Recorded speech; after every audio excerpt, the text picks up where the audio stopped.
오늘 갈라디아서 4장 22절 23절의 말씀은 상당히 뜻이 깊은 말씀이지만 그런데 한편으로는 상당히 이해하기 난해한 어려운 이렇게 말씀입니다.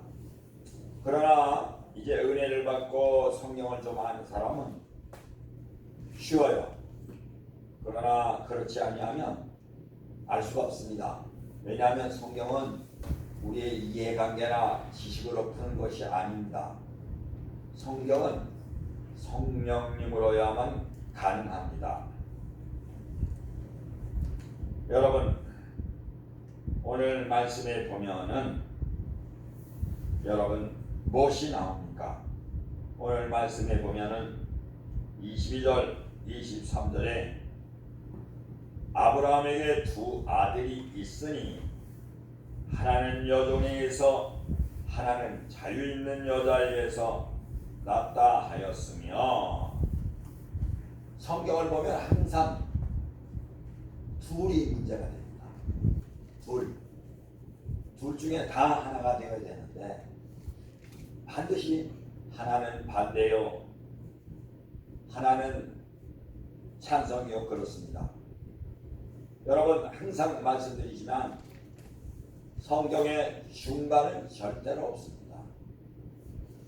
천국이냐 지옥이냐, 율법이냐 복음이냐, 슬픔이냐 기쁨이냐, 선악과냐 생명과냐, 선이냐 악이냐, 종이냐 자유자냐, 좋은 것이냐 나쁜 것이냐, 좋은 시냐 나쁜 시냐, 게으른 자이나 부지런한 자이냐, 이렇게 성경은 두 가지로 딱 나뉘어요.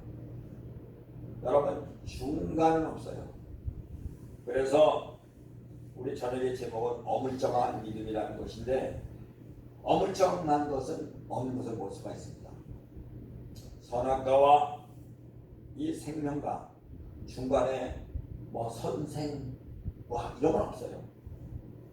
그러니까 여러분, 우리의 신앙도 뜨거우냐 차가우냐, 부지런하냐 게으르냐지 중간은 없는 것을 우리가 알아야 됩니다. 오늘 본문에 보니까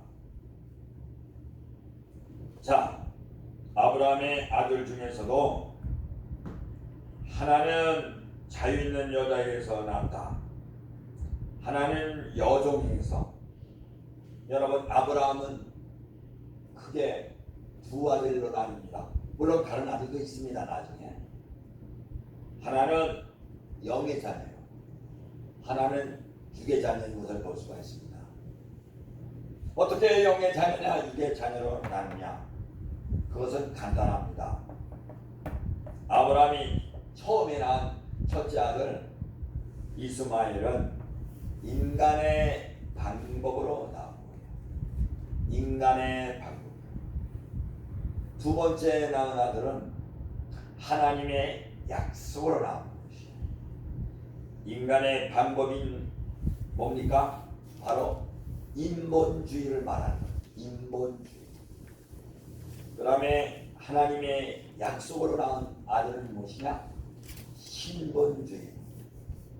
다시 한번 말씀드리지만 중간은 없어요. 뭐 신인주의 이런 거 없습니다.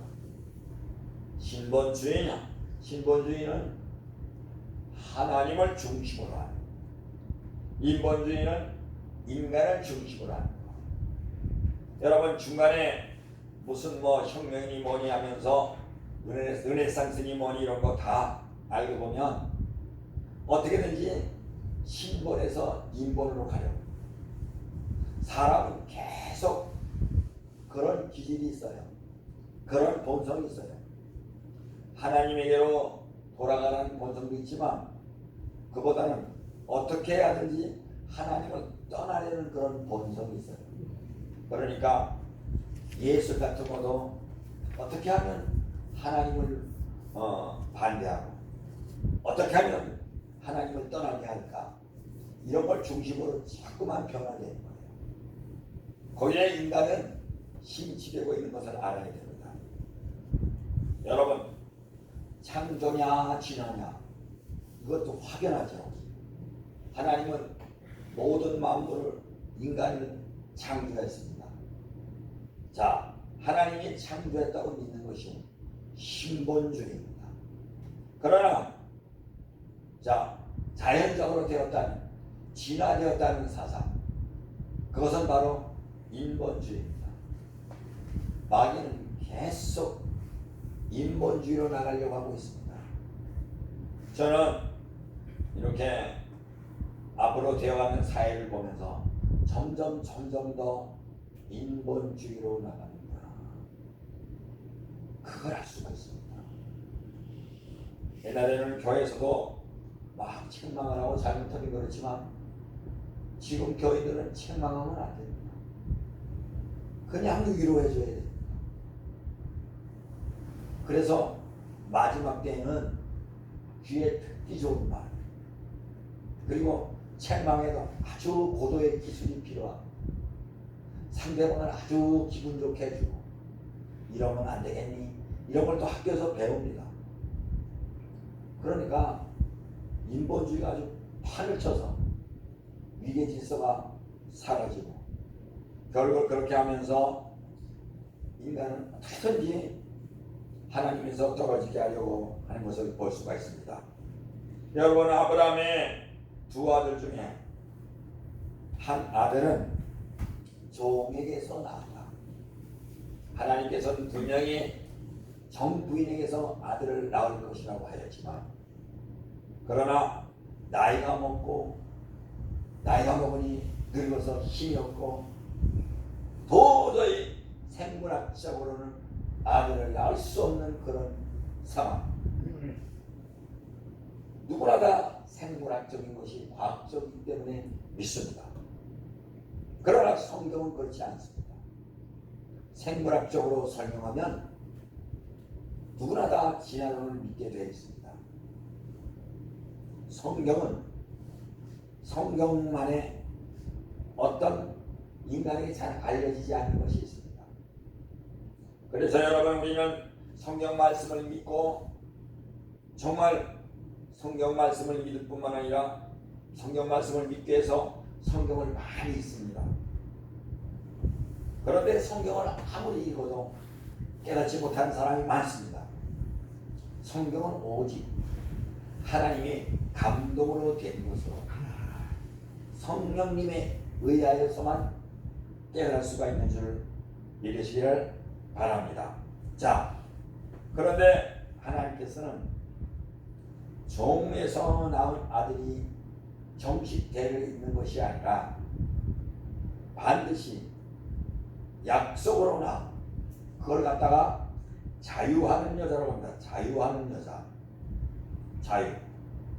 여러분, 인간은 자유가 좋은 걸 알면서도 마귀에게 속아서 마귀의 종이 되어서 사는 것을 볼 수가 있습니다. 자유보다 더 좋은 것이 없어요. 그래서 여러분, 우리 대한민국이 일컬어 그냥 대한민국이 아닙니다. 사실 자유 대한민국. 왜냐하면 자유냐 공산주의냐 갈길이 있기 때문에 그렇습니다. 그래서 지금 교과서 집필진들 정부에서는 자유를 빼는 거예요. 여기에 엄청난 흉계가 있는데 이걸 모르는 사람이 많아요. 여러분, 자유가 없으면 공산주의로 하거나 전체주의로 가게 되어 있습니다.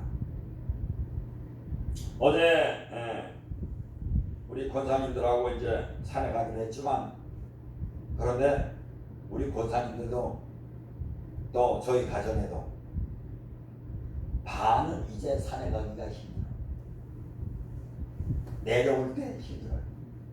그래가지고 강변을 걸었는데 어제 나중에 추워서 아주 혼났어요. 제가 제일 추웠어요. 왜냐하면 봄옷을 입고, 우리 사모님하고 봄옷을 입고 아주 얇게 입고 저녁에 얼마나 추운지. 막 기가 떨리고 이거 견디기 힘들다.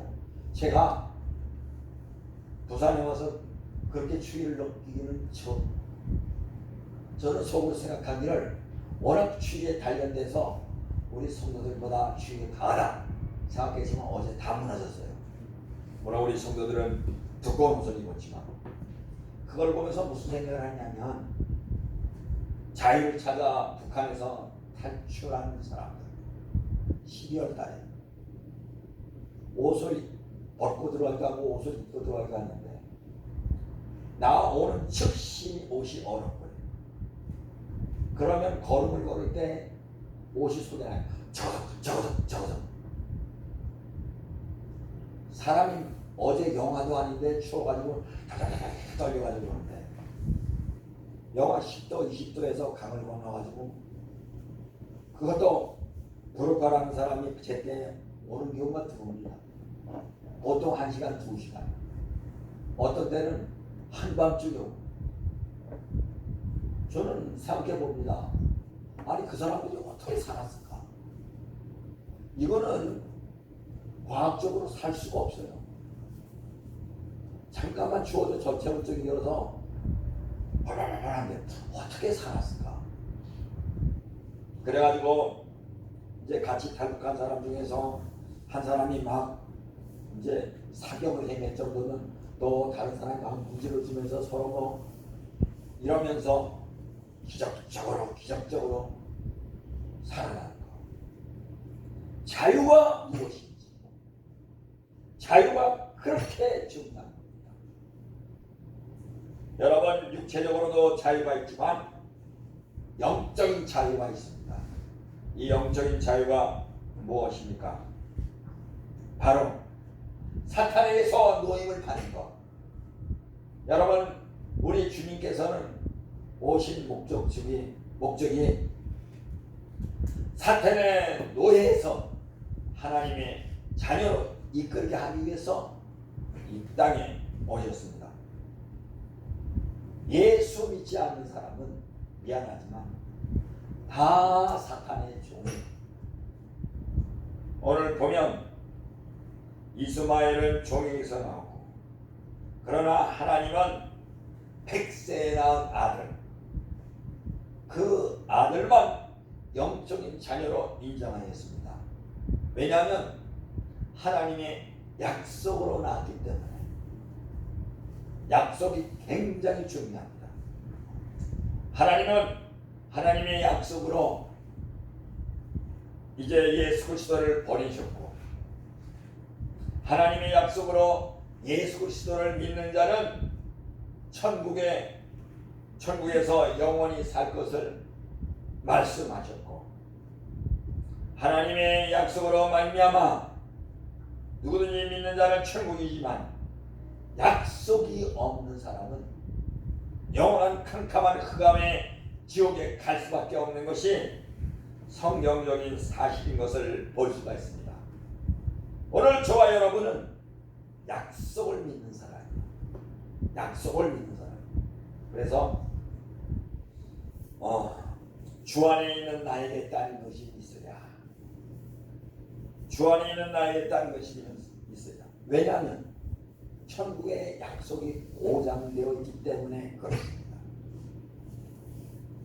여러분 꿈이 있는 사람은 산 사람입니다. 꿈이 없는 사람은 죽은 사람입니다. 우리 예수 믿는 사람은 약속을 믿기 때문에 꿈이 있습니다. 만약에 여러분 약속을 믿지 못한다면 우리가 이 땅뿐이라면 늙어가는 게 그렇게 서러울 수가 없습니다. 늙으면 늙을수록 오히려 아들 눈치 보고 며느리 눈치 보고 이렇게 돼 있는 거예요. 다 그렇게 돌고 돌아가 다. 그리고 나중에 누구도 몰라 할 때 혼자 있을 때 여러분 그 슬픔이 어찌하겠습니까? 자, 그래서 여기 하나님께서는 말씀하시기를 이제 갈라디아서를 통해서 여종에게서는 육체를 따라 낳고 자유는 여자에게서는 약속으로 말미암았느니라 그랬던 것을 볼 수가 있습니다. 저와 여러분은 육체로 율법으로 믿는 것이 아닙니다. 하나님의 영, 하나님의 약속의 복음을 통하여 예수를 믿는 것입니다. 율법은 어디까지 필요하냐? 딱 예수님에게까지만 필요합니다. 그래서 율법을 몽환성입니다. 율법은 참 좋은 것이로되 예수님에게까지만 필요하기 때문에 율법적인 믿음은 결코 구원받을 수 없는 것을 볼 수가 있습니다. 왜냐하면 율법은 종이 여기 있습니다. 종이. 여기 복음, 우리가 믿는 약속의 복음은 종의 영이 아니고 자유하는 영, 즉 양자영. 그렇기 때문에 저와 여러분은 아버지라 할 수 있는 것입니다. 사랑하는 여러분, 우리가 아버지라 할 수 있는 게 얼마나 좋은지 모릅니다. 제가 이렇게 보면 나이 먹어가면서 노인이 되면 말이 많아져요.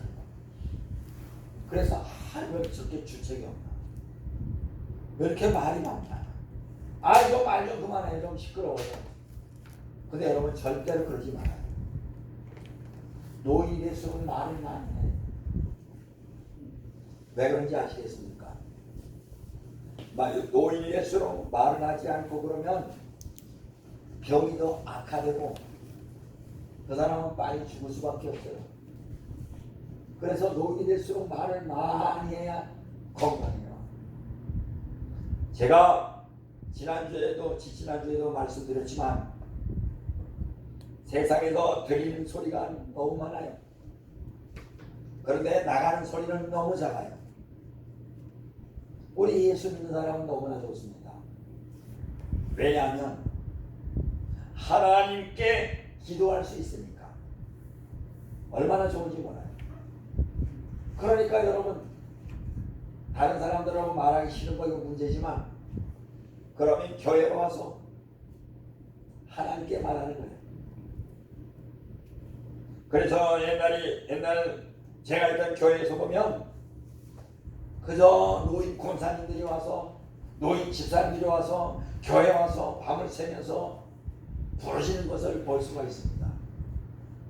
그들이 그렇게 살아서 건강도 유지하고 하나님 앞에 가서 천국에 있는 것을 여러분 믿으시기 바랍니다. 저는 그분들 중에도 생각나는 분들이 여러 분 있어요. 그렇게 기도하던 분들. 노인이 되니까 지금이야 노인정이라고 있지만 예수 믿는 사람은 노인정도 못 가요. 술 먹고 담배 피고, 담배야 지금 잘 안 피겠지만 누가 그런 데 가기 좋습니까? 그저 교회 와서 하나님께 부르십니다. 왜? 우리에게는 약속이 있기 때문에, 우리에게는 소망이 있기 때문에 그렇습니다. 약속이 있고 소망이 있기 때문에. 자, 창세기 21장 10절에는 그가 아브라함에게 이르시되 이 여종과 그 아들을 내쫓아라. 율법은 언제까지 필요하냐? 율법은 젖될 때까지만 필요합니다. 젖먹이 젖될 때까지만 필요합니다.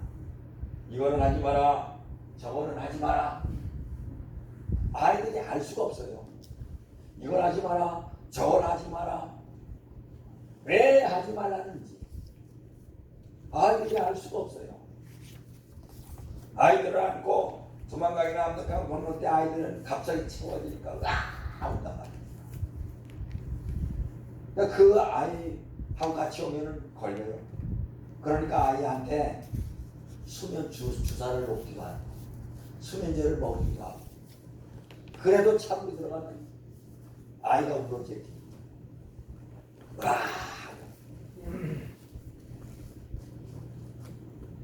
자, 사랑하는 여러분, 율법은 젖될 때까지다. 그렇기 때문에 처음에 예수 믿을 때는 주의 성토해야 된다, 심져야 된다, 뭐 해야 된다, 행위를 가르칠 수밖에 없어요. 전도해야 된다, 뭐 해야 된다. 왜냐하면 젖될 때까지 필요하니까.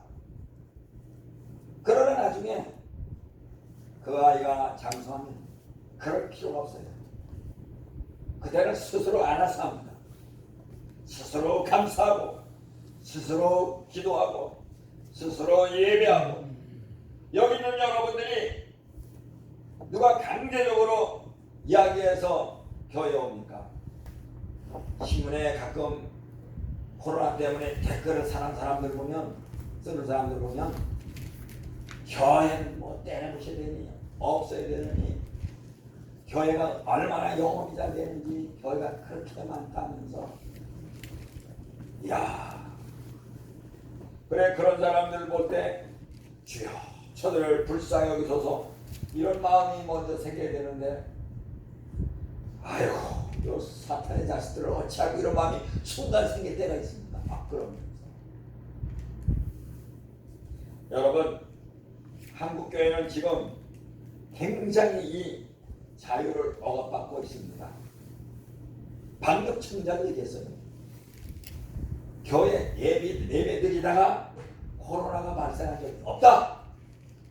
그걸 발견한 적이 없다. 그러면 그 후에 식사 모임이나 신교 모임이나 이런 거죠. 그리고 실제로 다 따져도 8% 6%, 뭐 교회만 해야 되지만 거기는 신천지도 끼고 이단도 끼고 껴있는 거예요.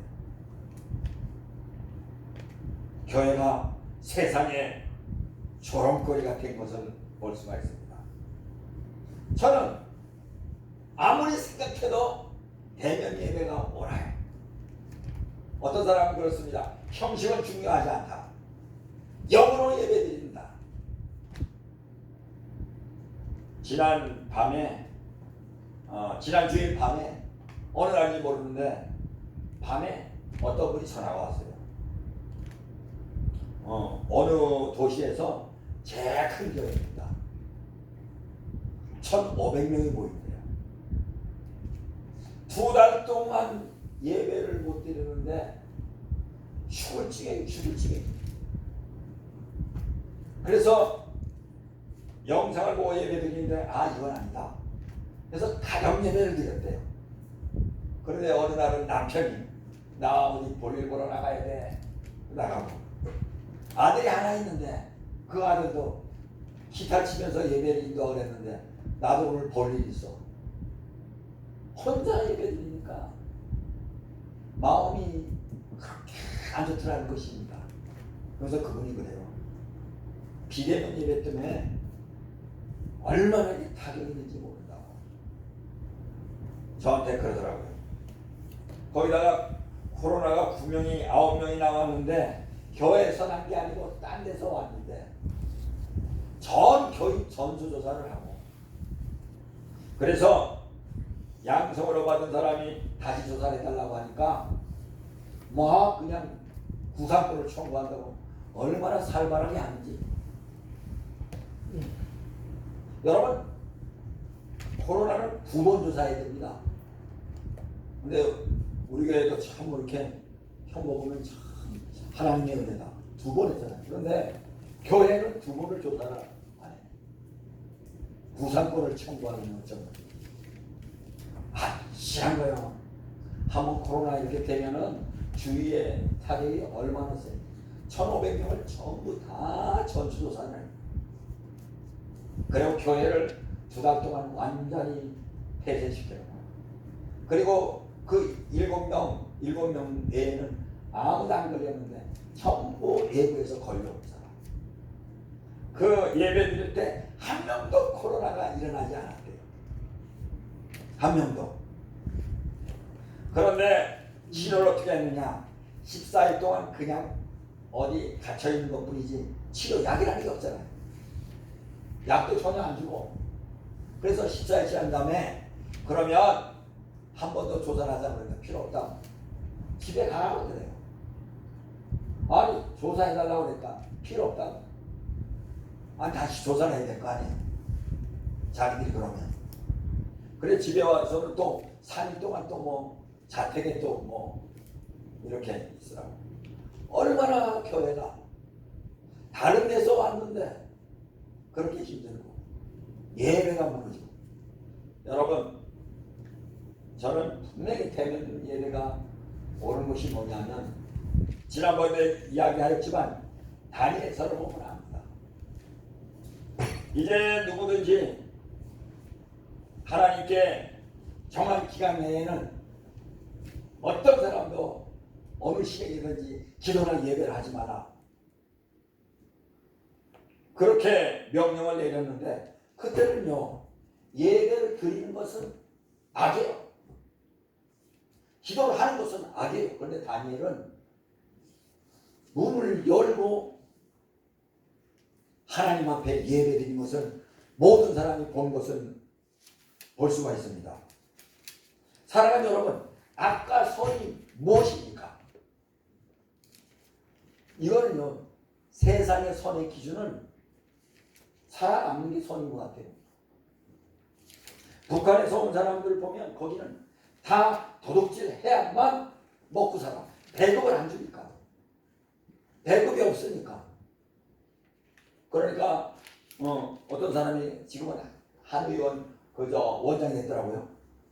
국정원 직원이 훈련시키느라고 이제 마켓에 갔는데 청바지를 30벌을 훔쳤대.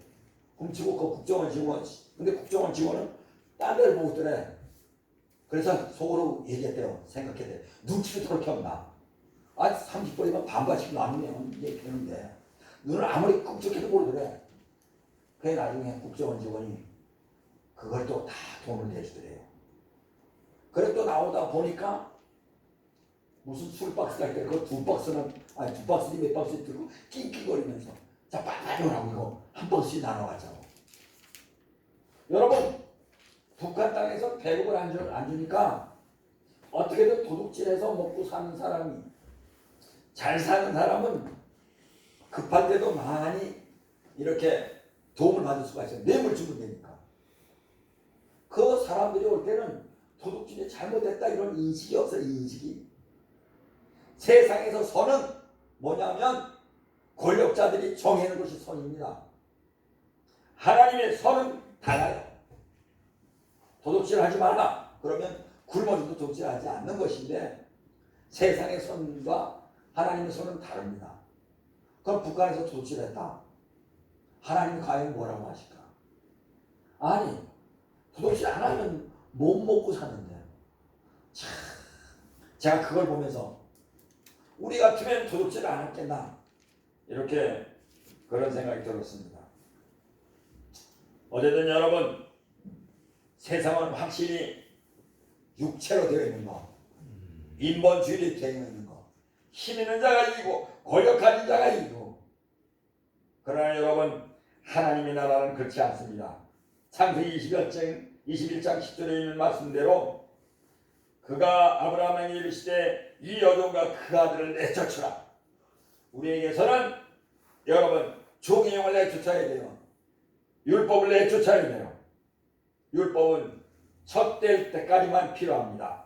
그래서 고린도전서 10장에서는 장성한 사람이 되어서는 어린아이의 일을 버렸노라 그랬던 것을 볼 수가 있습니다. 사랑하는 여러분, 오늘 갈라디아서는 육이 죽고 영이 사는 것에 대해서 말씀을 하고 있습니다. 자, 나의 자녀들아 너희 속에 그리스도의 형상을 이루기까지 다시 너희를 위하여 해산하는 수고를 하느니. 19절. 그리스도의 형상은 종의 영으로 되는 것이 아닙니다. 양자의 영 하나님의 영으로 되는 것입니다. 그리스도의 영은 하나님의 말씀으로 되는 것입니다. 여기 바울은 해산하는 수고를 다시 한다고 한 것을 볼 수가 있습니다. 그러면서 21절에는 내게 말하라 율법 아래 있고자 하는 자들은 율법을 듣지 못하였느냐 하면서 말씀을 마치겠습니다. 육이 죽는 것은 오직 예수 그리스도의 십자가밖에 없습니다. 내가 그리스도와 함께 십자가에 못 박혀나니 그런데 이제 내가 산 것은 여러분 다른 것이 아니다. 그리스도의 십자가를 통해서 산 것이다. 나를 위하여 자기 몸을 버리신 하나님의 아들, 그 하나님의 아들 때문에 산 것이다. 여러분 그렇습니다. 그렇기 때문에 성경은 계속 말씀합니다. 헛된 영광을 구하지 말라. 헛된 영광을 구하지 말라. 자, 오늘 말씀을 들으면서 여러분 지금 사순절 기간 동안 우리에게서도 총회의 영, 우리에게서도 인본주의 이런 것이 많이 있는 것을 우리가 발견하고 우리가 이 사순절날 더욱 우리가 하나님의 말씀을 깊이 생각하면서 예수님의 은혜를 생각하면서 전목에서 떠나 자유한 그리스도의 말씀으로 아침 저녁으로 하루 종일 성령의 충만한 모습으로 늘 이겨나가는 저와 여러분이 되기를 예수님 이름으로 축복합니다. 기도하겠습니다.